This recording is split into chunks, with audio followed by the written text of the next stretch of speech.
So we've learned how to play our way through blues in major and minor keys. Well, this is a big deal because blues is such a huge part of the jazz language. But it'll actually only get us so far. So for any of you who've looked at the chord changes of a standard, let's just say all of me, you'll quickly realize that there's a lot more at stake when we leave the realm of pure blues. So let's consider this for a second. Blues is by and large defined by the 1, the 4, and the 5 chords. Jazz progressions, however, are defined by the 2, the 5, and the 1. What do we mean by the 2, 5, and 1? Well, let's take a look.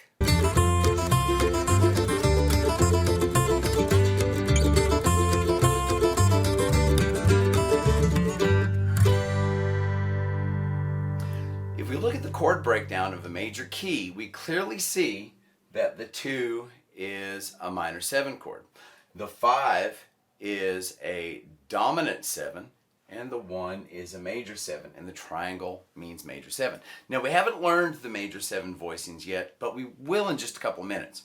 Now, if we superimpose the key of C over our chord breakdown,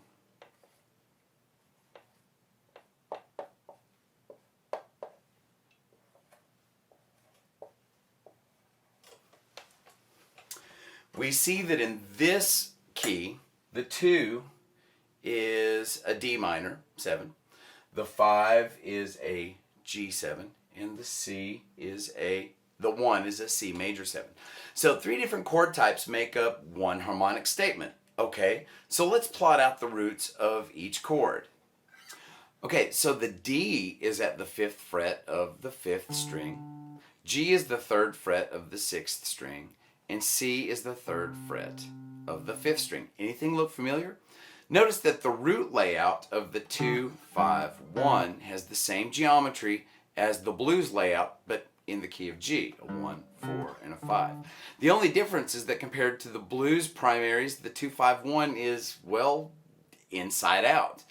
Okay, so this means that there's already a familiarity with the locations of the roots. So let's put that to work for us. First off, let's pick up 2 major 7 shell voicings. By the way, the formula for major 7 is 1, 3, and 7. It's no longer a flat 7. So if we start with a root 6 dominant shell, all we have to do is raise the 7th of the chord, which is the middle finger on the 4th string, by 1 fret. We now have a major 7 form. For the root 5, again, raise the 7th, which is the ring finger on the 3rd string, by 1 fret. And we have the other major 7th form. Now, before we put everything together, here are a couple of important observations. Number 1, each root type can be played with the same fingers on the same strings. So here's a dominant, minor, major 7. If the 2 is root 6, then the 5 will be root 5, and it will return to a 1 on root 6. And the opposite scheme occurs if we start on root 5. And when you feel comfortable following the root motion for each chord type, feel free to drop your root 5 bass notes to the 6th string. Okay, let's jump in. All right, we're going to learn 2 2-5-1 sequences, one in the key of C and one in the key of G. In C, we're looking at D minor 7 to G7 to C major 7. So D to G to C. And here's what it looks and sounds like. And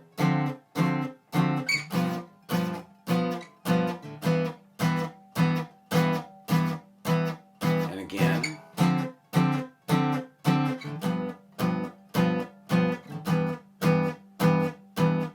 And here with the dropped bass notes.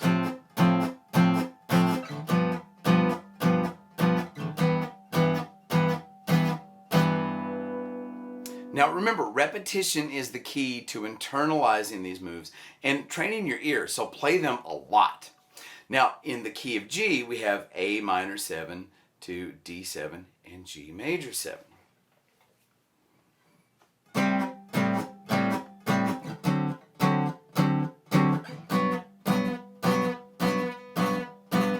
And again.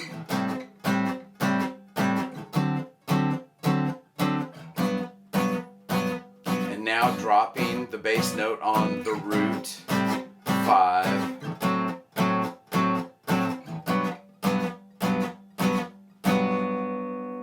Now, hopefully this sounds familiar, and if it doesn't, at the very least it should sound logical and inevitable, as if there's no other way this sequence could resolve. Okay, so this is cool, and it does kind of feel like playing Inside Out Blues, but how does this work in a song? Okay, let's find out. These are the chords to the first half of the song, All of Me, in the key of C. Now, I chose this tune because it's a very popular standard that you can find in any jazz player's repertoire. And you know what? It's a good tune to have ready in your back pocket. At first, all of these chords can look really intimidating, but if we dig into it a little bit and start noticing the patterns, it becomes quite easy to follow. For example, notice that we keep seeing E move to A, and then that A moves to a D. Also, notice that we see D moving to G, and then that G moving to C. These are 2 5s. Even if the chord quality distribution seems all wrong, you just make the appropriate adjustment to the quality as we go along.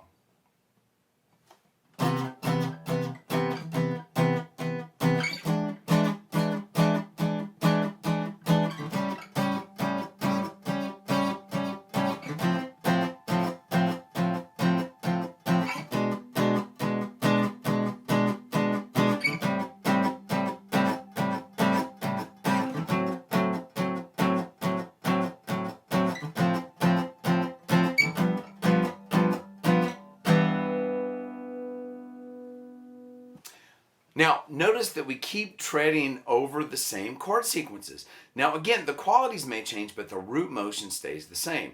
And with a little practice, your left hand will automatically begin to grab the correct chords, even before your brain has a chance to consciously process the sequence. So here's a final thought. If you can play the chords to a major blues, a minor blues, and something like All of Me, you can also play the chords to Take the A Train or So Danso Samba. They're basically the same song. Satin Doll, Nostalgia in Times Square, and Tune Up, just to name a few. And that doesn't even count all of the Parker blues changes, blues tunes out there. Now, you're not going to sound like Bill Evans or Kenny Burrell at this point, but you will begin to grasp the sound and the logic of jazz chord sequences. Now, in the next Shell Voicings video, we're going to extend the voicings by adding notes on the second string, and we'll discuss half diminished and diminished chords. These chords will open up the possibilities even further. Thanks for watching String 'em Up. My name's Dave Holland, and remember to like, share, and subscribe if you're enjoying the channel's content. Also, please hit the notification bell so you always know when new videos are posted. And feel free to leave comments and suggestions for any topics you might like to see in some future episodes. So have fun, stay safe, stay healthy, and see you next time. Bye.